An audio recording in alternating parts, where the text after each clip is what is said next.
반갑습니다. 오대영 라이브 오대영입니다. 김문수 고용노동부 장관 후보자가 박근혜 전 대통령의 탄핵을 부정했습니다. 역사가 재평가할 거라고 했습니다.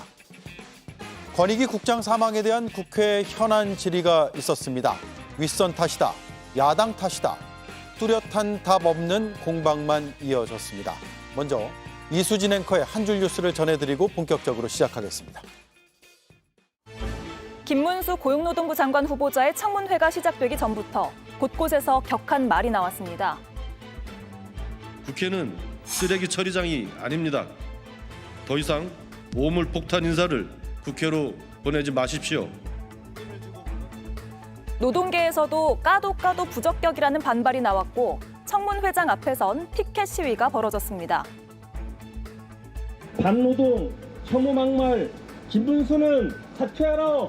사퇴하라! 사퇴하라! 사퇴하라! 까도 부적격, 김문수는 사퇴하라! 사퇴하라! 사퇴하라! 사퇴하라!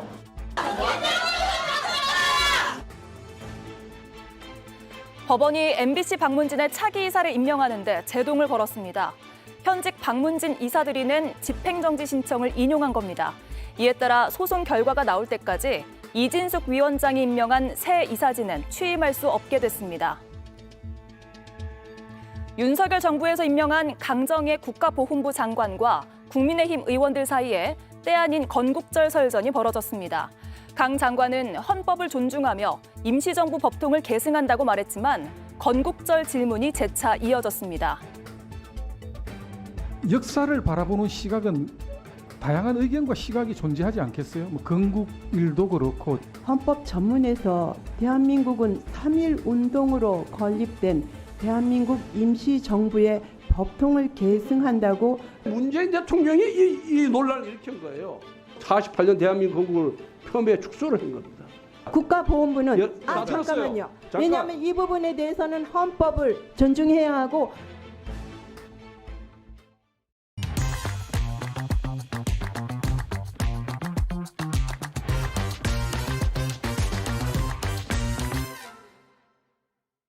인사청문회에 나온 김문수 후보자는 박근혜 전 대통령 탄핵이 잘못됐다고 주장했습니다. 대통령 탄핵은 잘못됐기 때문에 역사적으로 다시 재평가될 것으로 보고 있습니다. 뇌물죄도 부정했습니다. 그 이유를 이렇게 설명했습니다. 박근혜 대통령하고는 우리가 같은 학년에 나이도 같고 같이 쭉 살았기 때문에 그분이 뇌물죄로 구속된다면 저도 뇌물죄죠. 그분은 정말 뇌물도 알지도 알겠습니다. 못하고 받을 사람도 아닙니다. 김 후보자는 2017년에도 같은 주장을 했고 광장에 나가 수차례 외치기도 했습니다. 여러분, 죄 없는 사람을 촛불로 탄핵해서 되겠습니까, 여러분? 안 됩니다. 저는 이 촛불을 탄핵해야 된다고 생각합니다. 이렇게 신문 쪼가리 몇 개 모아가지고 탄핵하는 이 썩은 국회의원들을 탄핵해야 되지 않겠습니까, 여러분? 공직 후보자이자 조만간 국무위원으로 국정에 참여할 가능성이 큰 인사가 헌법기관과 국가 시스템이 내린 결론을 부정하는 것은 문제라는 비판이 제기되고 있습니다.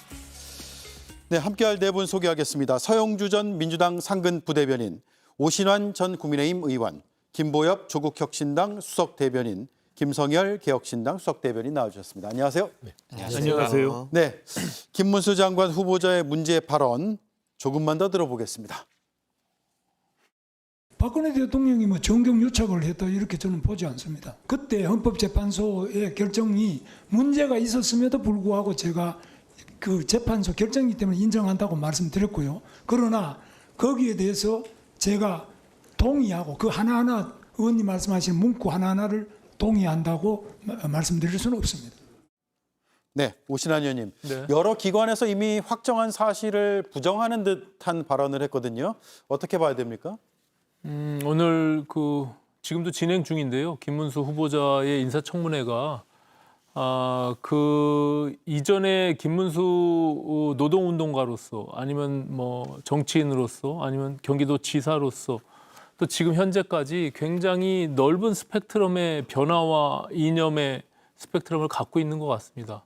그 과정에서 다른 부분들은 굉장히 낮은 자세로 본인이 과거 막말했던 부분들에 대해서 인정하고 사과를 하고 그렇게 했음에도 불구하고 이제 탄핵과 관련해서 한 부분에 대해서는 본인의 소신을 굽히지 않았거든요. 예.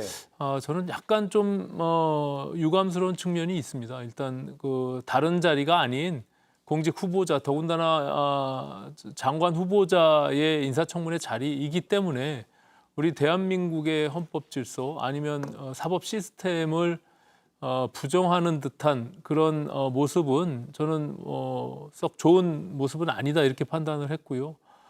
다만 다른 여러 가지 사안들에 있어서도 굉장히 거세게 야당이 반발했는 측면이 있는데 예. 반면에 김문수 후보자가 가졌던 그 노동계에서 했던 역할들, 과거에 본인이 노동운동에 투신해서 그때 가졌던 열정들과 또 그 마음을 잃지 않고 하겠다고 하는 그런 다짐들을 보인 측면에서는 저는 뭐 높이 그런 부분들은 높이 평가할 만하다 이렇게 판단을 했습니다. 예. 서영주 의원님, 네. 탄핵에 대한 역사적 평가가 바뀔 수도 있는 겁니까? 어떻게 보세요? 저는 그 탄핵에 대한 역사적인 평가가 바뀔 거라고 생각하는 저분이 바뀌는 게 더 빠를 것 같은데요. 예. 바뀔 수가 없죠. 탄핵이란 부분들 어떻게 이루어졌습니까? 몇몇 국회의원들이 한 게 아니에요.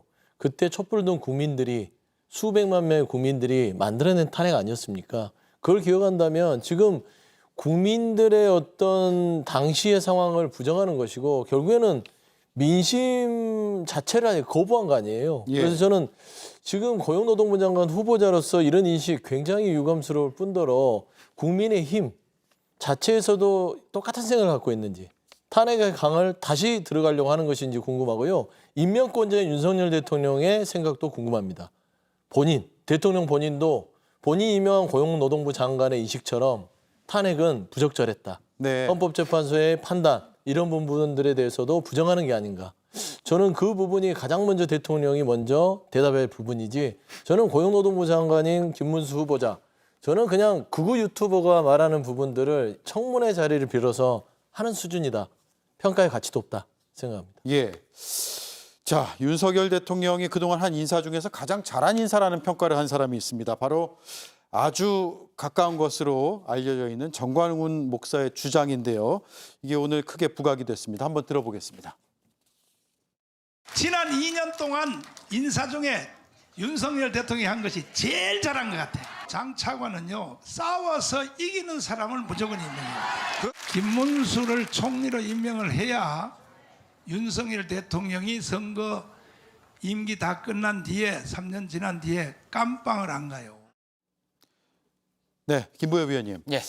굉장히 자극적인 발언이 나왔거든요. 워낙 이제 두 사람이 가깝고 이전에 창당을 함께한 인연도 있기 때문에 이 발언을 그냥 넘길 수는 없고 상당히 온라인에서 지금 화제가 되고 있어요. 어떻게 보셨습니까?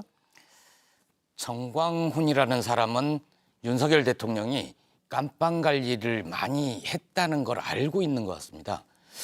어떻게 이런 발언을 했는데 예. 이후에 대통령실이나 국민의힘에서 정광훈 씨 발언에 대해서 비판하는 성명이 나온 걸 저는 못 봤습니다. 사실이라면 심각한 발언 아닙니까? 그리고 정광훈 씨가 잘 모르는 게 있는데요. 총리를 시키려면 그냥 인사청문회만 하면 되는 게 아니라 네. 장관들은 인사청문회를 하고 부적절하다라는 인사청문 보고서가 채택이 되더라도 대통령이 임명할 수 있죠. 하지만 국무총리는 그러기에 너무 중요한 자리라서 임명 동의 투표를 합니다. 현재 국회 의석 구조상 김문수 씨가 총리에 될 가능성은 제로입니다. 그렇군요. 예. 김성일 의원님. 네. 여러 이제 문제의 발언들이 있었고 오늘 그게 지금 인사청문회에서 계속 논란이 되고 있는데 사퇴하라는 입장을 노동계에서는 계속 내고 있고요. 네. 하지만 그럴 일은 없어 보이죠. 윤석열 정부가 국회 청문회를 존중한 적을 저도 본 적이 없는 것 같습니다. 당연히 강행 임명할 것으로 보고요. 이번 인사를 한마디로 말하면요. 윤석열 정권이 태극기 부대와 손을 잡았다. 윤석열 정권이 태극기 정권이라고 커밍아웃했다. 이렇게 표현을 좀 하고 싶습니다. 김문수 후보자가 태극기 집회에 그동안 나가가지고 비상식적인 극우 발언을 해왔던 것은 명백한 사실입니다. 오늘 변명한 것을 보니까요. 김문수 후보자 이렇게 말합니다. 그때의 김문수가 다르고 지금의 김문수가 다르다. 참 뻔뻔합니다. 염치 없는 말이고요. 무릇 정치인이라는 사람들은 자신의 말에 책임을 져야 되는 사람들입니다. 근데 상황 따라서 이렇게 말을 막 바꾸면서 이런 사람들을 어떻게 믿겠습니까? 그러면은 지금 청문회장에 나와서 면피하려고 그냥 이야기하는 건지 뒤돌아서 딴 얘기할지 우리가 어떻게 믿겠습니까? 그리고 더 중요한 것은요. 윤석열 대통령이 도대체 이 노동이라는 가치와 노동자들을 어떻게 바라보는지 전 이해가 좀 안 갑니다. 더불어민주당의 저희 박홍배 의원실에서 자체 설문조사를 좀 했다고 그래요. 예. 노동 전문가들, 한노총, 민노총 이런 분들에게 노동 관계자들에게 설문을 했더니 김문수 노동부 장관 과연 적절한가? 부적절하다가 90%가 나왔다고 합니다. 네, 설문조사가요. 예, 어떤 설문조사가 요새 이런 식으로 나옵니까? 이건 모두가 공감한다는 거예요. 그중 매우 부적절하다가 80%가 나왔다고 합니다. 이 정도 되면요. 윤석열 대통령 그냥 노동계와 싸우겠다고 하는 겁니다. 예. 그럼 윤석열 대통령이 그동안 얘기해온 이 반국가 세력이라는 것이 노동자들을 말하는 것인지 그래서 이들과 한번 전면으로 붙어보겠다는 건지 전 도대체 이해가 안 가는 인사입니다. 네, 조금 전 말씀해 주신 그 설문조사는 여론조사는 아니라는 점 제가 말씀드리고 무작위 선정으로 686명을 대상으로 한 설문조사 결과이기 때문에 여론하고는 좀 다를 수도 있다라는 점을 알려드리고요. 또 김문수 후보자가 사과할 부분은 사과하겠다라면서 자신의 이제 인생의 변곡점들을 언급했고 그런 점이 이제 지금 인사청문회에서 계속 논의가 되고 있다는 점도 말씀을 드리면서 다음 이슈로 넘어가겠습니다. 조사위원회 꾸려졌습니까? 조사위원회는 꾸려지지 않았고요. 권익위에서는 조사 안 합니까? 예, 권익위에서는 별도 조사는 하진 않고 있습니다. 권익위에서 김건희 여사 가방 사건 등을 담당했던 김 국장이 세상을 등진 지 2주 반이 넘었습니다. 순직 처리는 진행 중인데 권익위 차원의 진상조사는 이뤄지지 않고 있다고 합니다. 그러다 보니 국장이 왜 죽음에 이르렀는지 책임 공방도 이어졌습니다. 영부인 가방 관련해가지고 10배의 자료 요구를 했고 80일 동안 매일 한 번꼴로 자료 요구를 한 거예요. 이게 상습적이고 반복적인 민원 요구하는 거 이것도 일종의 폭력 아닙니까? 그리고 그런 점에 대해서도 고인이 그 스트레스를 받으셨다는 그 의견도 있습니다. 이런 가운데 고인이 최근 인사 불이익을 받았다는 의혹도 제기가 됐습니다. 고인만 승진해서 누락된 것은 좀 일반적이진 아닌 것 같은데 이례적인 사안 아닌가요? 김 국장이 주위에 괴로움을 토로했던 정황이 있었던 만큼 조사를 통한 심리 부검이 필요하다는 목소리가 나옵니다. 네, 오늘 국회 정무위가 여러 안건이 있었는데 그중에서 가장 주목을 받았습니다. 권익위 반부패 국장 사망 사건 관련한 현안 질의 내용을 조금 더 보겠습니다. 그 업무상 스트레스가 무엇 때문에 받았느냐는 거예요. 자신의 소신과 위배되는 결정을 해야 되기 때문에 그래서 심리적으로 힘들다라고 한 거 아닙니까? 그 점에 대해서는 아직은 확인된 바는 없는 걸로 알고 있습니다. 조사위원회 꾸려졌습니까? 조사위원회는 꾸려지지 않았고요. 그 관계 부처에서 지금 조사를 착수할 것으로 알고 있습니다. 권익위에서는 조사 안 합니까? 예, 권익위에서는 별도 조사는 하진 않고 있습니다. 외압의 당사자가 지금 부위원장으로 있는데 어떤 조사도 하지 않는다는 거예요? 예, 당사자들께서 외압이 있었다는 얘기를 안 하고 있고 또한 굳이 의결권도 없는 분한테 외압을 가할 이유도 없었다. 굳이 외압을 행사할 이유가 없었다는 건 누구 판단입니까? 그건 제 판단입니다. 네, 서영주 의원님. 네. 유철한 위원장이 과도한 업무상 스트레스가 있었다라는 의견도 있더라라는 답변을 했거든요. 네네. 그래서 마치 이제 업무상 스트레스로 인해서 사망에 이르게 된 거 아니냐 이런 생각을 할 수도 있는 발언이 나왔거든요. 네네. 지금 진상조사가 거의 없는 상황에서 이런 답변은 적절치는 않아 보이거든요. 적절치 않을 정도가 아니라 권익위 국장 고인에 대한 2차 가해 준한다고 할 수 있습니다. 그러니까 고인의 유가족들은 이 죽음에 이르는 과정 속에서 분명히 양심에 반해서 괴로웠다라는 고인의 이야기가 있었잖아요. 예. 예를 들어서 이 유철한 위원장의 말대로라면 너무 일이 힘들다. 근데 이 권익위에서 이 돌아가신 이 고인께서는 20년 이상을 부패 방지 쪽에 연구도 하셨고 판단도 하셨고 대한민국의 부패 지수를 굉장히 청렴하게 올렸던 자부심을 갖고 있던 분이었어요. 그런데 김건희 여사, 대통령을 남편으로 둔 김건희 여사의 명품백 사건을 처리하는 과정에서 모든 국민이 의아해했잖아요. 예. 대통령 기록물이라서 문제가 없다라고 했다가 대통령 기록물이 아니라서 문제가 없다. 희대의 결정을 내린 권익입니다. 그 과정에서 20년 동안 이상을 대한민국의 부패 방지를 있어서 했던 분의 자괴감, 이거는 죽음에 이르게 하는 상당한 외압이 있지 않고서는 어떻게 원인을 설명할 수 없잖아요. 예. 그런데 위원장이라는 분이 본인의 어떻게 보면 같이 일하는 동료가 죽음에 이르렀는데 업무상 스트레스요? 이건 잔인한 것입니다. 저는 그 안에서 조사위원회도 하지 않고 저렇게 애둘러서 한 사람의 고인의 죽음을 이런 식으로 뭐 자료 요구가 많아서 죽음에 이르렀다? 말도 안 되는 소리를 하고 있잖아요.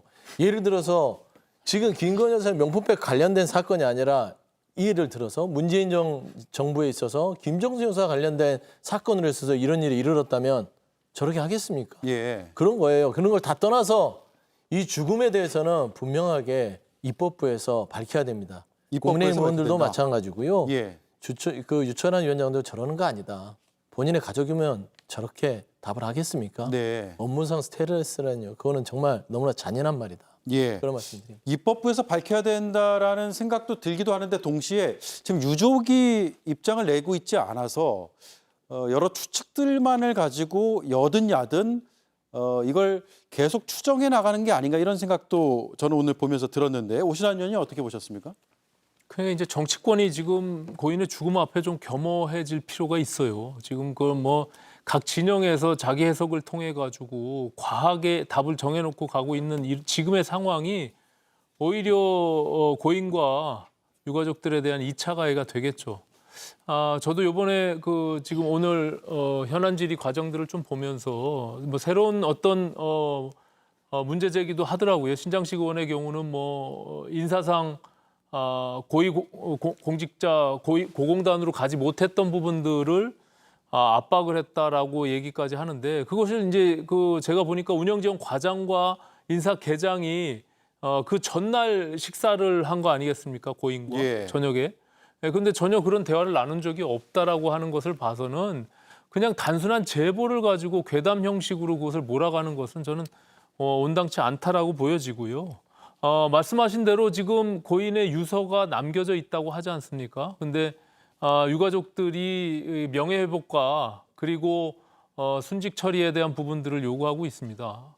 거기서 유가족들이 어찌 보면 과한 외압에 의해서 사망했다라는 부분들이 혹여라도 예. 의심을 갖고 있다라면 유가족들이 스스로 그런 부분들을 요구하겠죠. 근데 오히려 그렇지 않은 과정 속에서 정치권에서 오히려 그것을 부추기면서 고인의 사망과 관련해서 과한 정해놓은 과정으로 몰고 가는 것은 저는 오히려 온당치 않다라고 보여지기 때문에 그리고 더군다나 지금 민주당에서 권익위 부위원장을 공수처에 고발해 놓은 상태입니다. 그렇기 때문에 그 부분에 대한 수사가 이루어질 것으로 보여지고요. 예. 또 순직 처리하기 위해서는 조사 경위서를 작성해서 권익위에서 인사혁신처로 보내야 됩니다.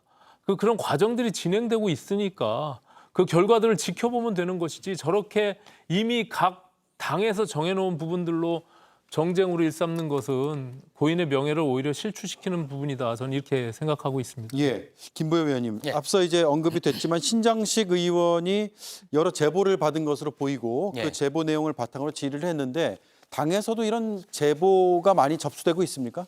그렇습니다. 신장식 의원한테 제보가 많이 몰리고 있는 이유는 신 의원이 초창기에 고인 돌아가신 뒤에 바로 정무위 의원들과 같이 조문을 갔었습니다. 네.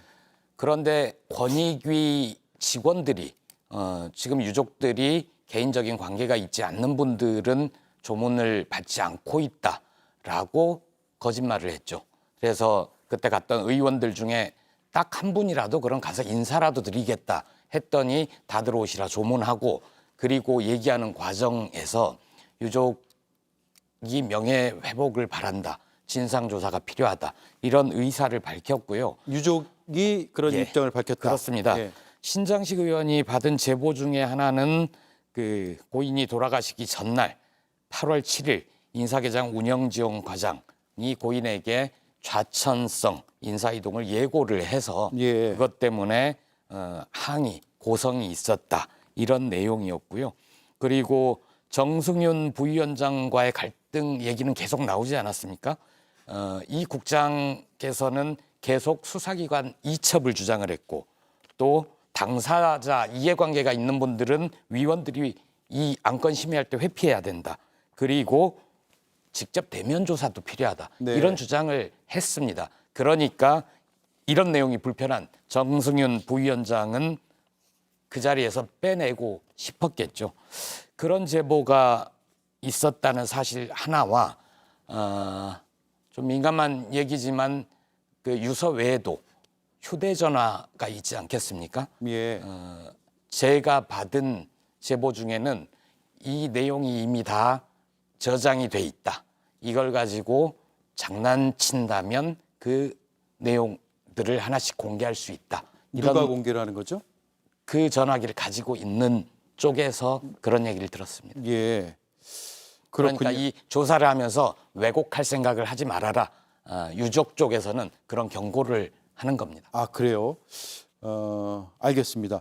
어쨌든 오늘 그 인사 과장, 계장이 이제 뒤늦게 요구에 따라서 국회 출석했는데 당사자는 일단 아니다. 그런 일이 없었다라고 부인하고 있는 그런 상황이라는 점도 동시에 말씀을 드리겠습니다.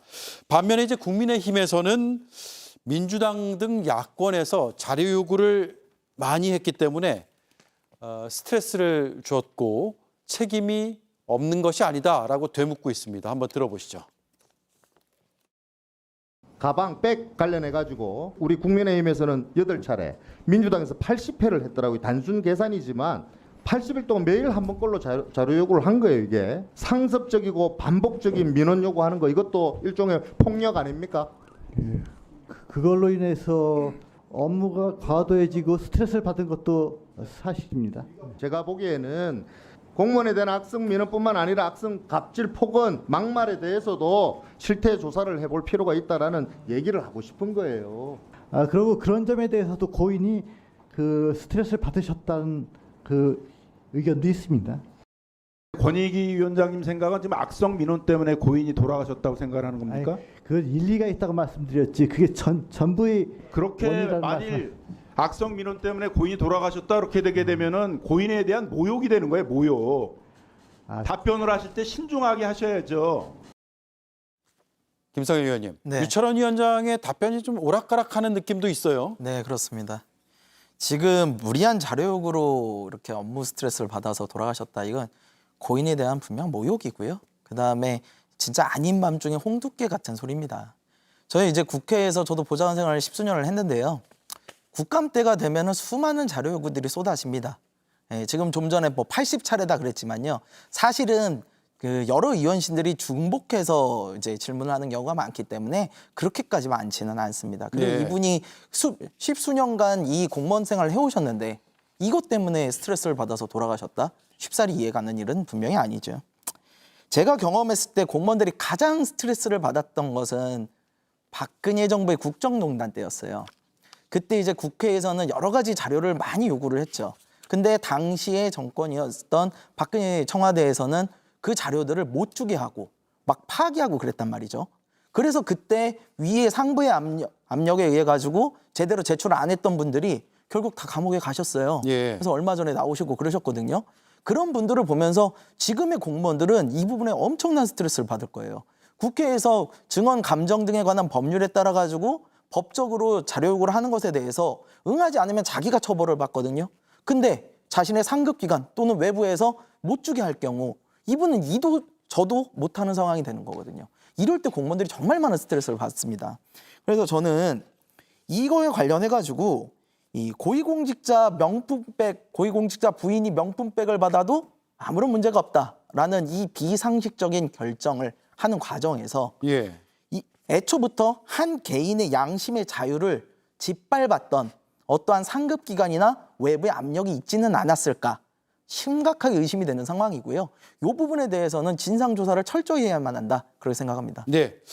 자, 그런 가운데 명품백 수수 사건에 대해서는 이제 검찰 수사는 거의 다 끝났고 수사심의위원회에 이제 절차만 남은 상황인데 이원석 검찰총장은 알선수재와 변호사법 위반 혐의까지 검토하라고 밝힌 이유가 뭐냐는 취재진의 질문에 소모적인 논란이 지속되지 않아야 하기 때문이다라는 답을 했습니다. 서영주 의원님. 네. 소모적인 논란이 뭘까요? 소모적 논란이 누가 보더라도 김건희 여사의 명품백에 대한 무혐의 처분 국민들이 납득이 할까요? 납득이 안 되잖아요. 검찰의 수사는 끝날지 모르나 특검은 남아있다. 결국에는 특검을 촉발하는 검찰의 결정입니다. 예. 저는 그런 부분에 있어서 수사심의위원회를 면죄부 형식으로 준 게 한 80% 된 거라고 봐요. 나머지 20%는 본인의 면을 살리고 그다음에 검찰의 면을 살리기 위해서 20%를 결정했다고 보는데 결국에는 대통령에게도 말하자면 말할 어떤 건덕지를 준 거예요. 예. 나중에 최근에 이제 곧 뭐 이제 기자 간담회 같은 뭐 회견을 하신다고 하니 그때 기자들이 물어볼 거 아닙니까? 김건희 여사 명품백 사건 수사심의하는데 어떻게 생각하십니까? 대통령 할 말이 있잖아요. 수사심의위원회 한번 결과를 지켜보시죠. 국민의힘도 마찬가지입니다. 여기에 대해서 한동훈 대표 물어보면 수사심의위원회 지금 하고 있으니까 한번 결과를 지켜보시죠. 네. 나중에 특검을 주장합니다. 민주당이 특검을 주장할 수밖에 없고 하게 되면 또 뭐라고 할 겁니까? 검찰이 절차에 따라서 수사심의까지 다 끝난 사안인데 이거를 왜 특검을 하려고 하느냐. 이거는 억지다. 그 주장을 만들어주기 위한 수사심의위원회인데요. 저는 막상 수사심의위원회를 결정하는 이원석 총장을 보면서 좀 안쓰럽습니다. 진즉할 수 있는 부분들을 왜 이제서야 할까? 결국에는 본인의 어떤 명예만 중요하고 검찰의 명예나 국민적인 눈높이는 하나도 중요하지 않았다. 과연 김건희 여사의 명품백 사건의 무혐의, 과연 예외도 없었고 특혜도 없었고 성역이 없었는지 예. 본인 스스로가 가장 잘할 것이다. 알겠습니다. 그렇게 말씀드립니다. 네, 오신환 의원님, 이런 이제 법적 절차와는 별개로 사과를 해야 되느냐 말아야 되느냐 이런 여러 이견들이 있어요. 지금 30일에 대통령과 여당 지도부의 만찬이 예정돼 있다는 보도가 나오는데 이날 여당 지도부가 사과를 건의할 가능성도 있을까요? 네, 일단 뭐 검찰의 수사가 민주당이 원하는 대로 결론을 내야만 그것이 정의로운 것이냐라고 저는 좀 반문하고 싶은데요. 일단은 지금 수사심의위원회 자체가 문재인 정부 때 만들어진 그런 제도입니다. 그런 여러 가지 공정성이나 투명성을 확보하기 위해서 그 제도 운영을 하는 거예요. 그렇기 때문에 이원석 총장의 경우는 그것이 불필요한 또 논란을 없애기 위해서 더 공정하고 외부의 민간 자문기구를 둔 것이 그런 취지 아니겠습니까? 150명에서 300명까지의 전문가들이 그런 것들을 들여다보고 다시 한번 검토하는 것이기 때문에 그것을 면죄부를 주기 위해서 수사심의위원회에 다시 올렸다라고 판단하는 것 자체가 그럼 결국에는 기소해서 사법부의 어떤 처벌을 받기를 원하는 그 결론을 내야만 그것이 옳다라고 생각하는 민주당 입맛에 맞는 그런 어떤 결론을 내라는 것뿐이 아니잖아요. 그렇기 때문에 저는 그것은 온당치 않다 생각하고 이후에 만약에 어떤 결론이 나든지 간에 수사심의위원회가 만약에 또다시 기소 의견으로 낼 수도 있는 거 아니겠습니까? 예. 지켜보지도 않고 모든 것을 다 그냥 무자르듯이 결론을 내는 것도 저는 참 답답하고 이해하기가 어려워요. 그리고 앞서 고인의 죽음도 그 심리적인 상태가 어떻게 특정해서 단정적으로 한 가지겠습니까? 아무도 모르는 그런 내용들을 가지고 어떻게 그거를 그냥 자기의 입장에서 그것을 다 단정적으로 얘기할 수 있는 것인지 저는 좀 잘 정치권에서 그런 부분들에 대해서는 좀 신중하게 좀 자기를 돌아봐야 되지 않겠는가 이렇게 판단을 하고요. 예. 향후에라도 저는 김건희 여사가 이 부분에 대해서 기소가 만약에 지금 검찰이 내린 결론처럼 나더라도 저는 국민들 앞에서 그 부분에 대한 적절한 사과, 유감 표명은 반드시 좀 하면 좋지 않겠는가라는 저 개인적인 어떤 정부적 판단이 있습니다. 예. 예, 알겠습니다. 자, 세 번째 이슈로 넘어가겠습니다.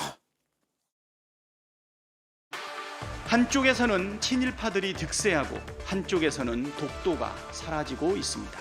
이 상황을 우연이라고 치부하기엔 석연치가 않습니다. 윤석열 정부의 독도 지우기 의혹, 진상조사가 필요하다고 이재명 대표가 지시를 했다고 합니다.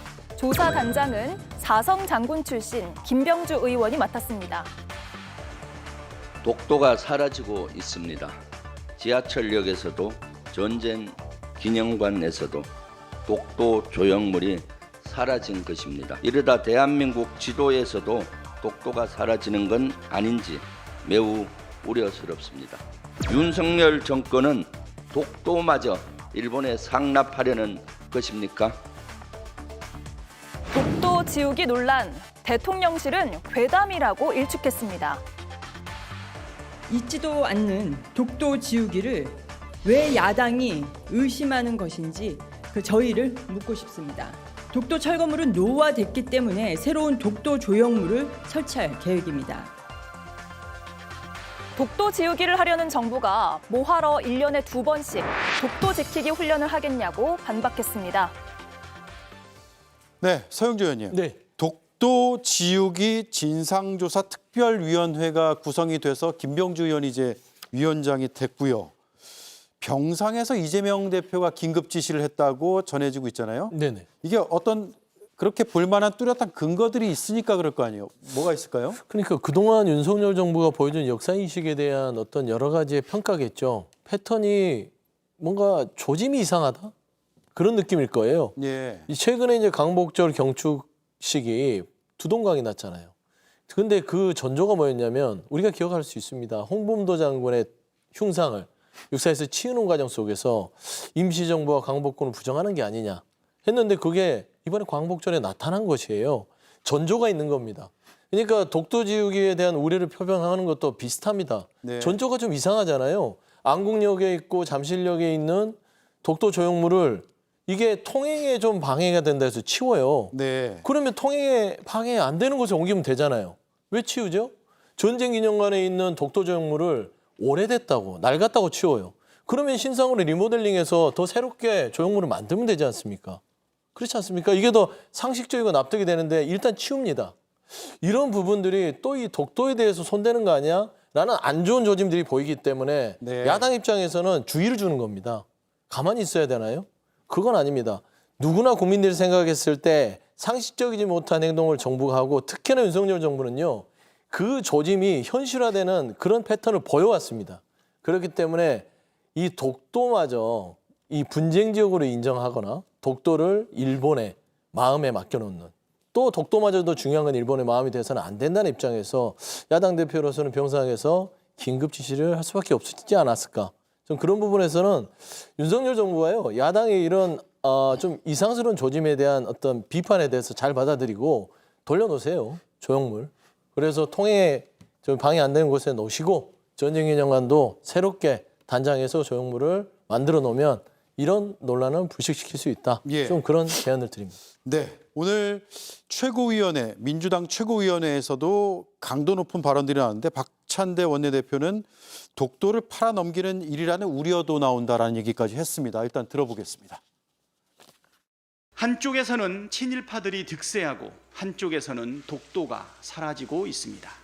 윤석열 정부 들어 끊임없이 일관되게 친일 굴종 외교가 지속해왔고 역사 지우기에 혈안이었기 때문입니다. 이제 남은 것은 독도를 팔아넘기는 일이라는 우려도 나오고 있습니다. 윤석열 대통령과 정부는 반국가 세력으로 오인받을 만한 일체의 행동을 중단하십시오. 네, 반면에 이제 국민의힘에서는 독도를 마치 논란이 있는 것처럼 떠들어서 분쟁 지역화하는 게 아니냐, 근거 없는 독도 정쟁화는 즉각 중단하라 이렇게 입장을 나타냈습니다. 오신환 의원님, 예. 지금 이게 여당에서는 그런 얘기도 나와요. 후쿠시마 오염수 괴담에 이어서 근거 없는 또 하나의 선동 아니냐라는 건데 어떻게 보셨습니까? 이게 친일몰이를 통해서 정치적인 이득을 보고자 하는 민주당의 근거 없는 저런 괴담 수준의 친일몰이는 저는 참 이해하기가 참 어려워요. 아니 독도를 지운다고 독도가 지워집니까? 그걸 어느 국민 누가 그것을 동의할 수가 있겠어요. 만약에 보수 진영에 있던 어떤 국민들이라도 독도가 무슨 일본한테 넘겨준다고 그걸 어떤 국민이 동의를 하겠습니까? 말도 안 되는 이야기를 더군다나 지하철역에 있는 독도 조형물을 잠깐 치웠다고 해서 그리고 그것을 교통공사 서울시 산하에 있는 교통공사가 치운 거예요. 그걸 윤석열 대통령이 서울시장한테 지시해서 서울시장이 교통공사 사장한테 지시해서 그걸 치웠다는 얘기예요. 저는 참 이해가 안 되는 그런 프로세스를 가지고 저렇게 주장하는 민주당의 논리가 정말 기괴하다 이렇게 생각이 들고요. 저 안국역에 저 독도 설치물이 어디에 있는지를 지금 저 화면에서 보시지만 통행하는 통행로에 있기 때문에 많은 민원들이 있었던 겁니다. 그렇기 때문에 차제에 조형물이 너무 낡고 이제 리모델링이 필요하다고 판단이 돼서 잠시 치운 거예요. 그리고 저것을 다른 장소에 제대로 준비를 해서 지금 갖다 놓겠다고 하는 것이 지금 서울시 교통공사의 입장 아닙니까? 뭐 독도 하는데 지금 독도의 날을 혹시 알고 계신지 모르겠어요. 독도의 날이 언제인지 아십니까? 10월 25일이에요. 10월 25일 전에 맞춰서 저것을 갖다 놓겠다고 하는 게 서울시 입장이에요. 교통공사의 입장이에요. 저게 무슨 서울시랑 관계된 일도 아니고 그런 민원들이 많이 있었기 때문에 조형물을 새롭게 리모델링해서 더 좋은 시설물로 좋은 공간에 갖다 놓겠다고 하는 것이 입장인데 저거를 치웠다고 해서 독도가 지워진다라고 하는 과한 저런 식의 친일몰이를 하는 것은 너무나 정치적으로 좀 무모한 짓이다 저는 이렇게 전쟁 생각하고 기념관은 있습니다. 그럼 어떻게 봐야 됩니까? 전쟁 기념관도 마찬가지로 그것을 다시 낡은 것들을 새롭게 교체해서 갖다 놓겠다고 했잖아요. 그 이제 저게를 하나의 조형물을 치운 걸 가지고 독도를 일본에 팔아먹었다라고 하는 저런 과한 표현은 제가 봐서는 정치적 이득을 보기 위한 하나의 술수다, 꼼수다 이렇게 생각합니다. 대통령실도 오늘 브리핑 통해서 아까 들으셨듯이 반박을 했는데 독도 지역의 괴담, 저희를 묻고 싶다. 우리 영토라는 점을 강조를 했고요. 친일 프레임을 위해서 독도까지 끌어들였다. 공당이 맞나 의심이 된다. 이렇게 반박을 했습니다. 김보엽 의원님. 조국 혁신당은 이 사안을 어떻게 보셨어요? 독도 지우기인가요? 아니면 일종의 과도한 친일 프레임입니까? 저희는 윤석열 대통령한테 이렇게 물었습니다. 광복절에 대한민국 대통령인가 조선총독부 총독인가. 당연히 저는 현재의 일련의 흐름들이 심상치 않다라고 봅니다. 독도 지우기가 아니다. 독도 조형물 다 돌아올 거다. 그 말씀이 지켜지길 바랍니다. 그런데 저희가 받은 제보 중에 하나는 동북아 재단 있지 않습니까? 동북공정에 맞서서 만들었던 동북아 재단에도 독도 조형물이 있었다고 합니다. 그런데 사라졌답니다. 그게 최근이면 일련의 흐름대로 그랬구나 할 텐데 제가 지금까지 파악한 바로는 2년 전이라고 들었거든요. 2년 전이요? 그렇다면 거기는 더 이상 아무도 문제를 삼지 않으니까 다시 되돌려 놓지 않고 지하철역과 이런 데는 문제가 되니까 비판받기 싫어서 다시 되돌려 놓는 것 아닌가 이런 생각이 듭니다. 독도 지우기 가장 걱정되는 건 뭐냐면요. 최근에 신원식 전 국방부 장관이죠. 한미일 국방장관 회담을 했습니다. 거기에서 뭔가 중요한 문서를 합의했다고 하고 신 장관은 여기저기 인터뷰를 하면서 되돌릴 수 없는 무엇인가를 하려 한다라고 얘기를 했습니다. 그 문서 내용 뭐가 담겼는지 모르겠지만 국회 국방위에서도 그 문서 공개하라. 혹시 민감한 내용이면 비공개라고 국회의원들만 열람하자. 그렇게 해도 공개를 하지 않습니다. 여기에 아마 한미일 안보에 관련된 거니까 군사 훈련 이런 것도 있을 겁니다. 한미일이 해상 군사 훈련을 하면서 혹시라도 일본이 독도에 접안하는 일이 있지 않을까. 미국이 접안한다면 우리 동맹이고 별 문제가 되지 않을 수 있습니다. 하지만 자위대가 독도에 접안을 하는 건 다른 문제죠. 왜냐하면 자기네 땅이라고 우기니까.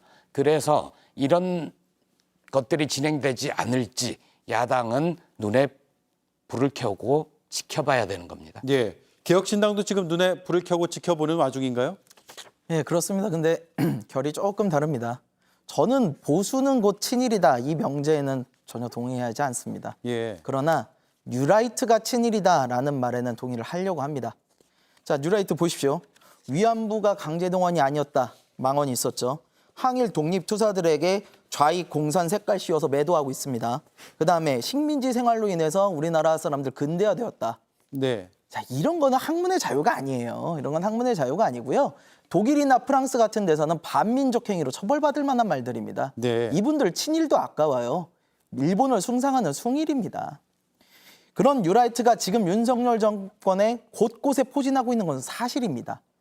마치 지금 인사를 보면요. 조선시대 때 단종이 있습니다. 단종이 황표정사라는 걸 합니다. 뭐냐면요. 임금이 조금 인사가 어려우니까 신하들이 누런 딱지를 붙여서 인사를 올려요.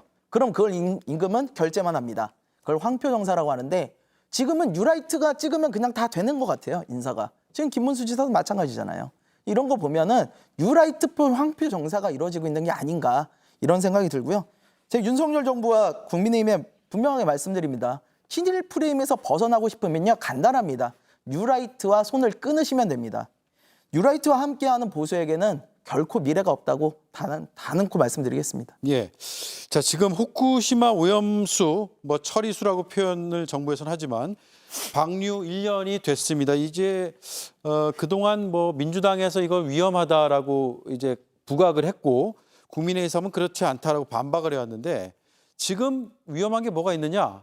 그러니까 민주당 사과해야 되는 거 아니냐 이런 이제 여당에서의 주장이 나오거든요. 네. 서영주 의원님 그다음에 오신환 의원님 차례로 들어볼까요? 그러니까 지금 민주당이 주장했던 부분들은 당시에 후쿠시마 오염수에 대해서 국민의 많은 부분들이 10명 중 8명이라고 당시에 그랬죠. 불쾌한 거예요. 그러니까 이 오염수에 대한 부분들에 대한 기분이 안 좋은 겁니다. 없는 게 낫잖아요. 결국에 방류 부분에 있어서는 일본이 방류하지 않고 안에서 본인들이 비용을 들어서 비축해서 쓰면 되는 거예요. 아니 가둬놓으면 되는 겁니다. 근데 본인들이 비용을 아끼려고 방류하면서 주변국들에게 피해를 입혔지 않습니까? 당연히 야당 입장에서 국민들이 불안해하는데 항의해야죠. 안 된다. 국민들의 목소리였습니다. 그러면 그때 반대했던 국민들이 괴담을 얘기하는 겁니까? 아니에요. 그리고 이제 1년 지나서 괴담이라고요? 지금 무슨 국민들한테 시비 거는 느낌이에요. 1년 고작 지났는데 이게 아무 문제 없으니까 앞으로 30년 동안 1년에 130만 톤씩 나올 이 오염수에 대해서 어떻게 자신합니까? 예. 저는 이 부분에 대해서는 그러니까 일본 편 드는 거 아니냐 이런 생각을 하는 거예요. 정말 국민들을 위한다면 1년 동안 매번 국민 여러분 염려치 않도록 매번 점검해서 보고 드리겠습니다. 정말 걱정하지 마십시오. 또 보고 드리겠습니다. 30년을 제가 빠지지 않고 하겠습니다. 이런 입장이 나와야지 지금 민주당한테 그때 선동했으니까 사과하세요. 이 정쟁이나 위반하는 이런 정부 한심하다. 예. 그래 말씀드립니다. 네, 오신환 의원님. 그 당시 과학을 믿지 않고 괴담으로 선동한 것은 사실이잖아요. 7개월 만에 결국에는 그 핵 오염수로 인해서 모든 수산물들이 다 먹고 나면 다 거의 죽을 것처럼 그렇게 얘기를 했는데 결국에는 지금 49,800건을 지금 1년 동안 시료를 채취해서 검사해도 그 이하로 거의 나오지 않고 있다는 거 아닙니까? 예. 그리고 그 당시에 그런 괴담으로 인해서 얼마나 많은 수산업자들이 피해를 보고 어려움을 겪었습니까? 이제 그런 부분들에 대한 문제를 제기하는 거예요. 그리고 민주당이 이런 괴담이 하루 이틀 만의 문제가 아니잖아요. 우리가 아시다시피 광우병 괴담에서부터 사드 괴담에서 지금까지 이어지고 있는 거예요. 하다못해 최근에 한동훈 대표의 청담동 술자리 괴담까지 다 늘어놓고는 그냥 지나고 나면 그냥 꿀 먹은 벙어리처럼 가만히 있는 것이 문제라는 겁니다. 네. 왜 정치가 책임을 지지 않냐는 거예요. 거기에 한마디라도 이야기를 하고 그것은 좀 과한 표현이었다라고 얘기를 왜 못합니까? 그렇기 때문에 온갖 피해를 다 주고 모든 비용들은 다 들어가서 그렇게 된 과거에 대한 이야기를 하고 있는 것이기 때문에 민주당이 좀 돌아볼 필요가 있다는 말씀을 드리는 거고요. 네. 이것이 앞으로도 계속 점검하고 시료 채취를 통해서 안전한지를 파악을 해야겠죠. 그건 정부가 해야 될 일이라고 생각합니다. 하지만 7개월 만에 돌아올 것이라고 얘기했던 것이 이제는 4년, 5년 아니면 10년 뒤에 그렇게 될 것이다라고 하는 것은 그 당시에 국민의힘에서 주장한 바예요. 태평양을 돌아서 돌아오게 되면 4, 5년 이상, 10년 이상 걸릴 것이다라고 했는데 이제 와서는 민주당이 그것을 받아서 주장하고 있잖아요. 그렇기 때문에 앞뒤가 다른 민주당의 그 발언들에 대해서 문제 제기를 하고 지적하고 있는 것이니까 좀 겸허히 잘못한 것은 잘못했다 인정할 필요가 있지 않냐. 예. 그런 말씀을 드리는 겁니다. 아니 지금 이게 소잃고 외양간 고치는 전형적인 무능한 정부의 입장인 거예요. 그러니까 소잃고 외양간 고치면 뭐 할 겁니까? 사고 같은 거예요. 결국에는 최근에 화재 나는 것도 마찬가지입니다. 화재가 나서 인명피해가 있는 뒤에 아이쿠 잘못됐네 스프링클러 설치하지예요. 1년 정도 했는데 아무 문제 없으니까 끝났다? 아닙니다. 삼중수소는 축적되는 겁니다. 나중에 10년 뒤에 기형적인 부분들이 발견이 되고 그걸 들어서 죽음에 이르게 되면 그때 가서 뭐라 할 거예요. 예. 안전은 더 과하게 주장을 해도 된다라는 차원에서 얘기하는 것이 그게 괴담 수준으로 얘기한다라고 치부하는 거. 광우병이요? 미국 사람들은 저기 30개월 연령 미만 소를 먹었는데 이명박 때 어땠습니까? 30개월 이상 하려고 했잖아요. 그것도 주장을 해서 그나마 밑으로 받아낸 것들, 그런 것들이 다 국민 안전을 위한 겁니다. 안전에 대해서 여야 간에 괴담 정치로 정쟁화시키는 거, 그 자체가 저는 무능력한 정부다. 예. 안전을 저희가 뭐 그것을 도외시한다는 이야기가 아니잖아요. 그것을 저렇게 무리한 주장들을 통해서 거의 왜곡시키는 그런 모습들이 결국엔 우리 수산업자들한테 많은 피해를 주고, 그렇다면 지금 삼중수소가 태평양 어디 한가운데 떠다닌다는 거 아닙니까? 그럼 태평양의 많은 인접 국가들이 그것을 가만두겠냐고요. 그러니까는 우리가 정부가 안전에 대해서 책임지는 것은 무한 책임으로 가더라도 과학을 왜곡시켜서 저렇게 선동하는 것은 문제가 있다. 이런 지적을 드리는 겁니다. 네. 알겠습니다. 여기까지 하죠. 시청자들께서 잘 판단하실 거라고 봅니다. 네 분 말씀 잘 들었습니다.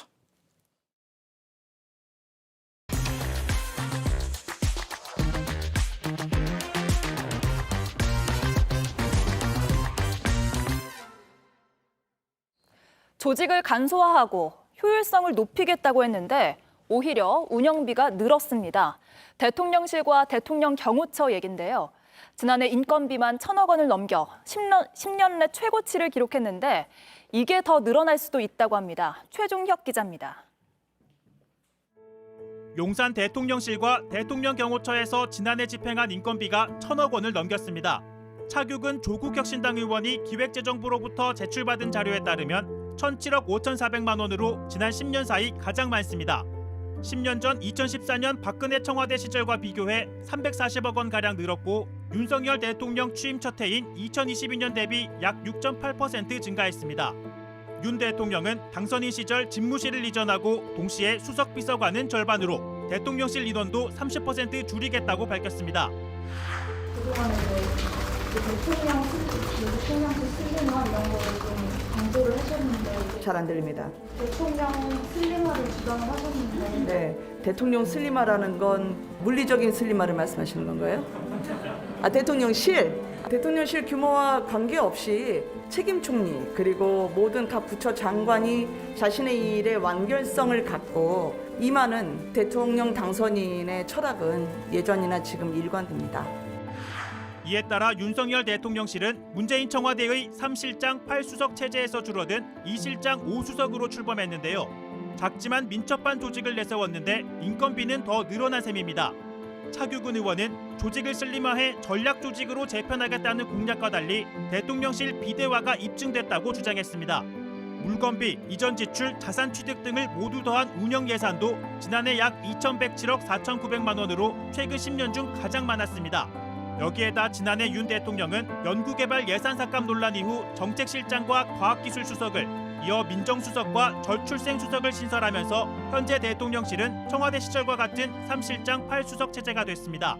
차 의원은 올해 제2부속실까지 부활하는 만큼 운영비용이 더욱 증가할 것으로 예상된다고 내다봤습니다. 대통령실 관계자는 현재 대통령실과 경호처 인건비는 대폭 절감해서 운영한다며 2023년 기준으로 390억 원대라고 밝혔습니다. 그러면서 대통령 경호처 인건비가 늘어난 데 대해서는 의무경찰 폐지에 따라 경호 인력의 단계적 충원에 따른 것이라고 덧붙였습니다.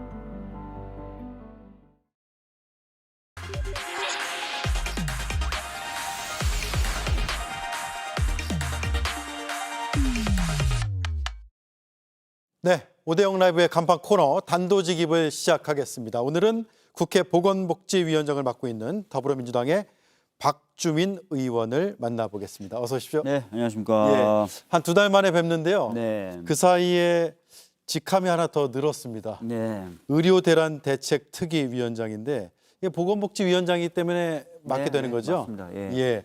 이 얘기는 좀 뒷부분에 해보고요. 네네네. 지금 독도 지우기 진상조사 특위도 출범이 됐거든요. 김병주 의원, 최고위원이 맡게 됐는데 독도에 어떤 문제가 있다고 당에서는 심각하게 판단하시는 거예요? 그러니까 뭐 아까 앞선 코너에서도 좀 말씀 나누시더라고요. 예. 저희들이 봤을 때는 이상한 징후들이 좀 있다. 예. 뭐 예를 들어서 작년 말에 국방부가 정신전력교육 기본교재를 냈는데 독도가 분쟁 지역이다라는 취지의 표현이 담겨 있었어요. 그렇죠. 굉장히 논란이 되니까 그때서야 회수를 했고요. 지난 5월에 민방위 교육 영상에서도 독도가 일본 영토로 표기되는 영상이 공개됐습니다. 네. 사실 이제 군은 영토를 방어하는 최전선에 있는 그런 기관이고 그렇죠. 민방위도 마찬가지 역할을 하는 데 아닙니까? 네. 그럼에도 불구하고 이 독도라는 영토를 분쟁 지역인 것처럼 또 심지어는 일본 영토인 것처럼 표기되는 교재나 영상이 쓰였다. 상당히 심각한 문제겠죠. 그리고 아까 또 말씀하시던데 지하철역이라든지 또는 동북 역사 관련된 그런 박물관 이런 데서 독도 전시물들이 사라진다든지 이런 일들이 계속 벌어지는 거고요. 네. 무엇보다도 독립 관련된 또는 과거 역사 관련된 여러 공적 단체의 장들이 소위 말하는 뉴라이트 계열의 인사들로 채워졌어요. 예. 뉴라이트 계열은 어떤 대일관을 갖고 있다는 건 잘 아실 테고요. 그래서 저희들이 봤을 때는 뭔가 좀 심상치 않다. 네. 이게 단순히 하나의 해프닝이 단발적으로 일어나는 게 아니라 전반적인 정권의 기조가 작용되는 것 아닌가라는 의식을 좀 갖고 있는 것이고요. 네. 그래서 그런 것들이 뭔가 좀 본격적으로 문제가 되기 전에 점검을 해볼 필요가 있다라고 판단한 겁니다. 예. 이게 그러니까 하나하나가 우연히 발생한 게 아니라 뭔가 필연적으로 혹은 의도적으로 이게 흐름을 가지고 일어났다 이런 판단이시네요. 뭐 하나만 사실 있어도 과거 정권 생각해 보시면 굉장히 논란이 됐었을 예. 텐데 이게 논란이 되는데 바로 또 그러고 계속 이렇게 벌어지지 않습니까? 그리고 무엇보다도 최근에 이제 광복절 때도 문제가 됐지만 역사 관련된 공적 단체의 장들이 뉴라이트 계열로 임명이 됐다. 이건 네. 굉장히 또 심각한 시그널 아니겠습니까? 그래서 저희들은 이게 하나의 단발적 사고들이 우연히 연속되게 발생된 것이 아니라 정권의 핵심에 어떤 철학적인 기반이 작용된 것 아닌가라고 보고 있는 거죠. 네. 그러면 그 정권 핵심의 기본적인 철학이라는 게 윤석열 대통령의 철학이라고 보세요? 아니면 대통령 주변의 이제 참모 그룹이라고 하죠? 기본적으로 대통령 주변의 참모 그룹 생각은 확실한 것 같습니다. 뭐 확실하다. 저희들이 계속해서 문제 제기하고 있지만 큰 변화가 없는 것을 봐서도 또 네. 인사에 대해서 저희들이 계속 문제 지적을 해도 비슷한 흐름의 인사가 계속 이어지는 거 봐서도요. 그리고 그런 문제 지적이 있다는 걸 대통령도 알고 있지 않습니까? 모를 수가 없겠죠. 그럼에도 불구하고 그런 문제 지적들이 무시당한 상태로 계속 진행이 되고 있다. 네. 대통령도 비슷한 생각을 갖고 있는 것 아닐까라는 의구심을 지우기는 어렵죠. 그렇겠네요. 예. 자, 그런가 하면 해병대원 사망사건 진상규명 TF 단장 맡고 계시고 지난 한 2달 전에 인터뷰 때도 이 사안을 얘기를 네. 나눴었죠. 그때는 인터뷰에서 마지막 퍼즐을 이제 맞춰가면 된다라고 말씀하셨는데 그 마지막 퍼즐을 거의 찾아가는 단계입니까? 실제로 뭐 그 이후에도 계속 보도가 나왔죠. 그러니까 도대체 왜 대통령은 경로를 했고 왜 이렇게 이 문제에 깊숙이 관여한 듯한 모습이 연출됐느냐. 이게 사실 마지막 퍼즐 아니었겠습니까? 예.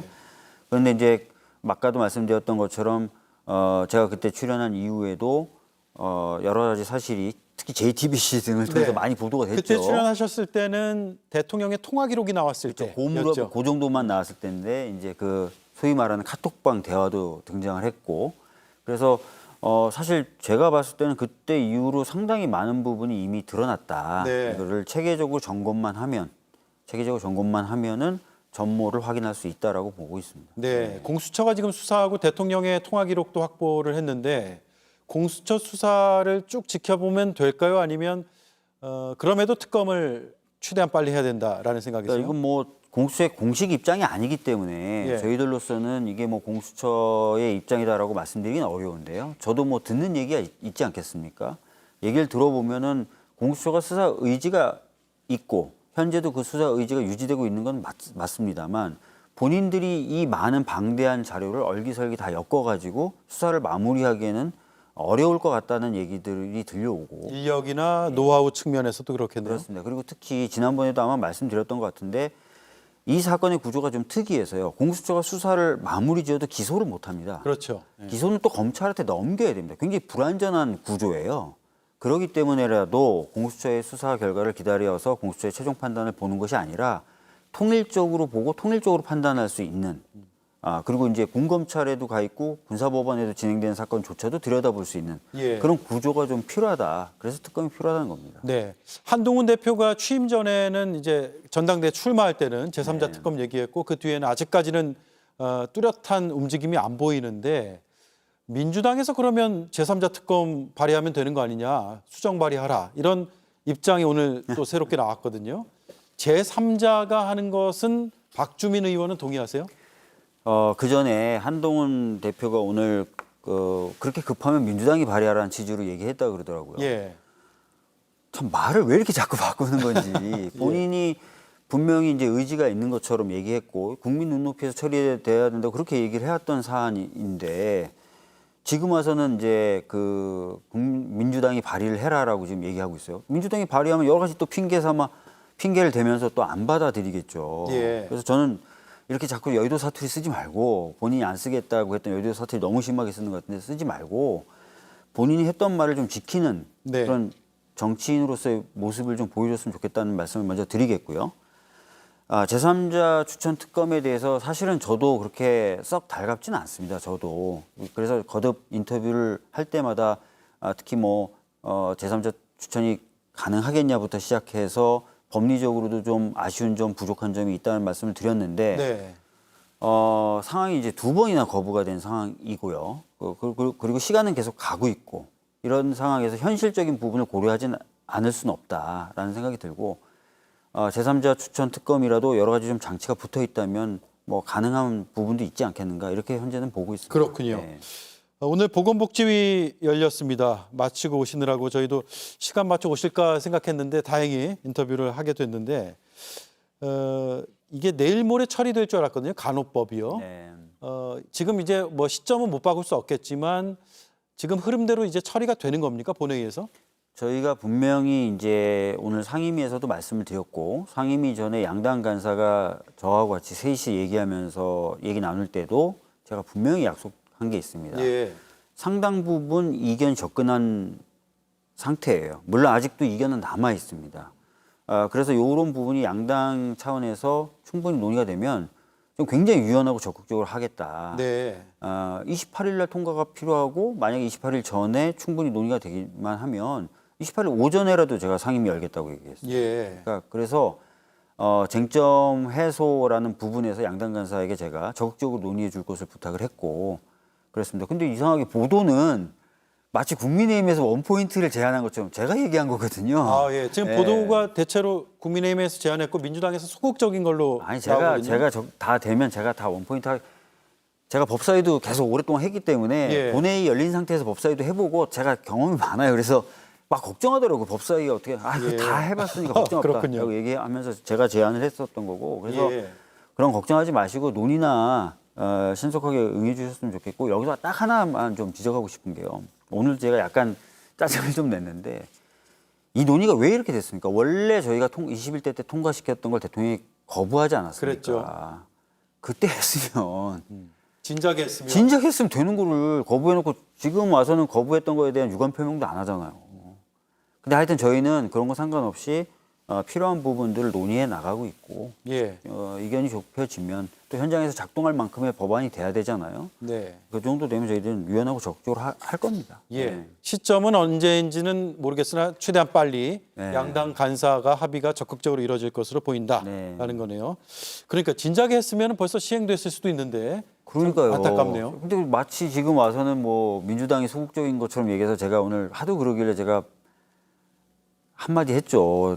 뭐라고 진짜 그랬었어요? 솔직한 마음은 사과를 받고 싶은 마음이다. 진작 했으면 됐을 거를 그런 얘기를 했었죠. 네, 알겠습니다. 오랜만에 뵈서 그런지 시간이 더 빨리 가버렸는데요. 질문을 다 드리지 못해서 안타깝고 바쁘신 와중에 나오셔서 고맙고 다시 한번 또 뵙겠습니다. 네, 감사합니다. 네, 고맙습니다. 네. 네, 지금까지 국회 보건복지위원장을 맡고 있는 민주당의 박주민 의원이었습니다.